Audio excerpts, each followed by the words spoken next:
Lorsqu'un faible entre en conflit contre un fort, on peut prévoir a priori lequel des deux s'en sort, savoir lequel sera vaincu, lequel sera vainqueur. Le faible devient encore plus faible et le fort encore plus fort. On connaît tous l'issue de cette lutte à mort. Donc j'en conclus que le conflit n'a rien résolu. Il n'a fait qu'agrandir le fossé, qu'accentuer la distance entre les deux parties.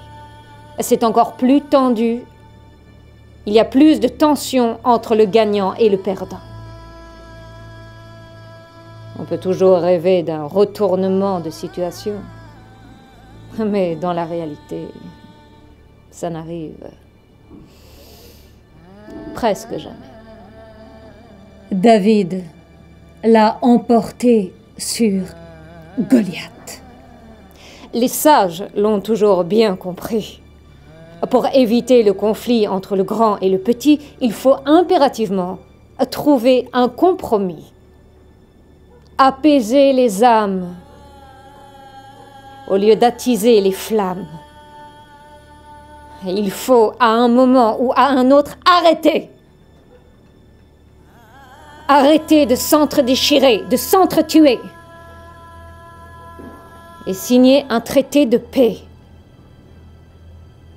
Parce que le combat n'est pas équitable, les forces sont inégales. Il faut dire stop.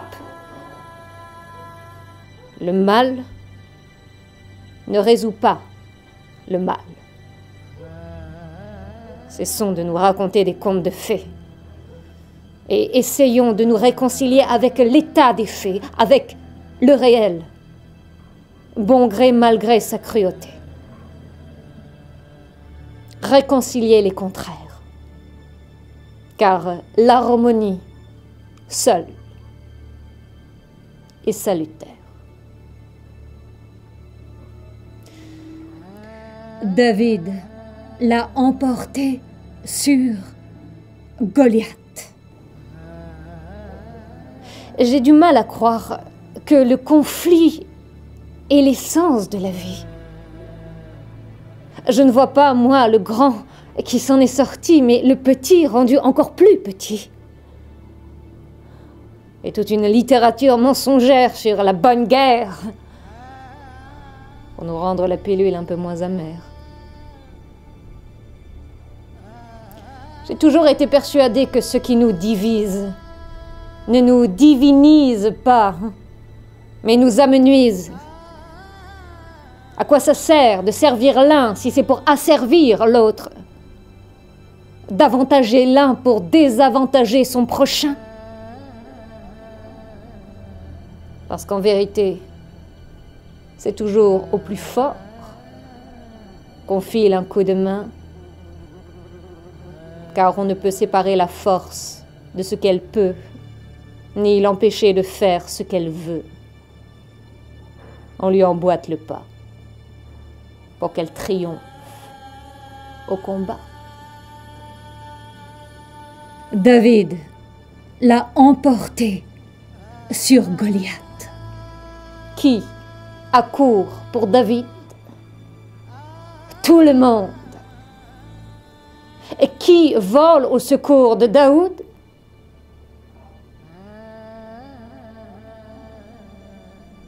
Personne. Daoud est seul, abandonné de tous, sans recours. Et à chaque nouveau conflit, il devient encore plus petit, amaigri et meurtri. Il n'a aucune chance de remporter la partie, même ses frères l'ont trahi.